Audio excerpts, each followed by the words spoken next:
दुनिया भर में क्रूड ऑयल के बढ़ते दामों ने सरकारों की चिंताएं बढ़ा रखी हैं, क्योंकि क्रूड ऑयल का रेट बढ़ेगा तो पेट्रोल डीजल का रेट भी बढ़ेगा। पेट्रोल डीजल का रेट बढ़ने से महंगाई बढ़ेगी तो सरकार की छवि पर असर पड़ेगा।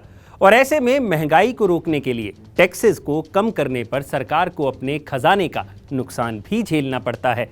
ये हाल सिर्फ भारत का नहीं है, बल्कि अमेरिका, चीन, जापान जैसे बड़े देशों का भी है।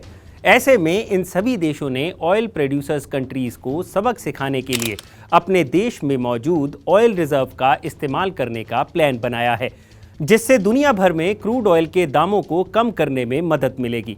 तो आज हम बात करेंगे कि ये ऑयल रिजर्व आखिर होते क्या है, क्यों इन्हें मेंटेन किया जाता है और भारत के पास कितना ऑयल रिजर्व है और भारत अपना तेल कहां-कहां स्टोर करता है। नमस्कार, मेरा नाम है भूपेंद्र सोनी और आप देख रहे हैं अनकट।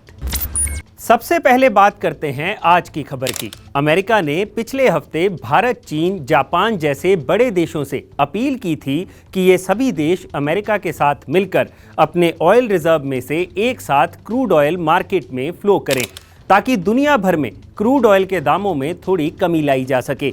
जिसके बाद इन सभी देशों ने अमेरिका की इस अपील को मान लिया है। इस रणनीति के तहत अमेरिका जहां अपने कुल ऑयल रिजर्व में से 50 मिलियन बैरल कच्चा तेल निकाल रहा है, वहीं भारत ने भी 5 मिलियन बैरल तेल रिलीज करने की बात कही है। अमेरिका की बात करें तो वहां 18.1 मिलियन बैरल तेल हर रोज कंज्यूम किया जाता है, यानी अमेरिका लगभग 3 दिन का क्रूड ऑयल मार्केट में रिलीज करेगा। वहीं भारत की बात करें तो भारत सरकार द्वारा जितना रिजर्व तेल मार्केट में डाला जा रहा है, उतना लगभग 1 दिन में ही इस्तेमाल हो जाएगा। ऐसा ही कुछ चीन और जापान भी करने जा रहे हैं। अब बात करते हैं इस सवाल पर कि कोई देश आखिर ऑयल रिजर्व क्यों मेंटेन करता है। इसका सीधा सा जवाब है, कोई भी देश ऑयल रिजर्व इसलिए मेंटेन करता है कि अगर दुनिया में कच्चे तेल की सप्लाई की कमी होती है तो वो अपना काम रिजर्व किए गए कच्चे तेल से चला सकते हैं। इसके अलावा ऑयल रिजर्व आपातकाल स्थिति जैसे युद्ध के दौरान भी काफ़ी मददगार साबित होता है। अब भारत को ही ले लीजिए। भारत दुनिया का तीसरा सबसे बड़ा ऑयल इंपोर्ट करने वाला देश है और भारत के लिए ऑयल रिजर्व एक बफर की तरह काम करता है।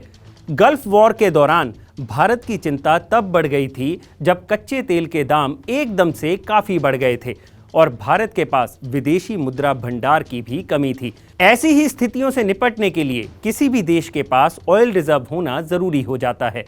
अब अगला सवाल ये उठता है कि किस देश के पास कितना ऑयल रिजर्व है। BP statistical review of world energy 2020 की रिपोर्ट के मुताबिक दुनिया भर में 1.7 ट्रिलियन बैरल तेल ऑयल रिजर्व के रूप में पड़ा है। ऑयल रिजर्व के मामले में वेनेजुएला पहले नंबर पर आता है। इसके बाद सऊदी अरेबिया, फिर Canada, Iran, Iraq, Russia, Kuwait, UAE का नंबर आता है। इस लिस्ट में अमेरिका 9वें नंबर पर है, जिसका ऑयल रिजर्व 69 बिलियन डॉलर के करीब है। ऑयल रिजर्व के मामले में भारत का नंबर 24वां है, जिसके पास लगभग 3.8 बिलियन बैरल ऑयल रिजर्व है। अब लगे हाथ ये भी जान लेते हैं कि भारत अपना ऑयल रिजर्व कहां-कहां मेंटेन करता है। भारत का पहला ऑयल रिजर्व है विशाखापट्टनम में, जिसकी कैपेसिटी है 1.33 मिलियन टन। दूसरा मैंगलोर में है, जिसकी कैपेसिटी है 1.5 मिलियन टन। तीसरा ऑयल रिजर्व है पदूर में, जहां 2.5 million ton crude oil store किया जा सकता है। इसके अलावा पदूर में और 2.5 मिलियन टन स्टोर करने के लिए रिजर्व बनाया जा रहा है और ओडिशा के चंडीखोल में भी 4 मिलियन टन कैपेसिटी का एक और ऑयल रिजर्व बनाया जा रहा है। यानी भारत सरकार ऑयल रिजर्व को लेकर भी काफ़ी सीरियस है। अब जाते जाते एक ज्ञान की बात और कर लेते हैं। असल में ऑयल प्रोड्यूसर्स नेशन जैसे कि ओपेक में शामिल देश दुनिया भर में क्रूड ऑयल के प्राइस को बढ़ाने के लिए डिमांड के मुकाबले ऑयल की सप्लाई को कम कर देते हैं।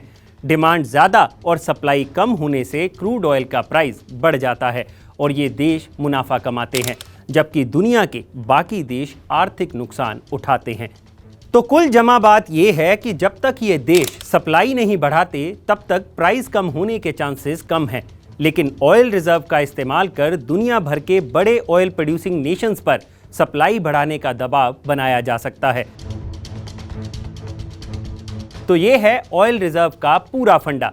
अगर आपको ये वीडियो पसंद आया हो तो इसे लाइक और शेयर जरूर करें और जानकारी से भरे ऐसे ही और वीडियोस देखने के लिए सब्सक्राइब करें हमारा चैनल अनकट।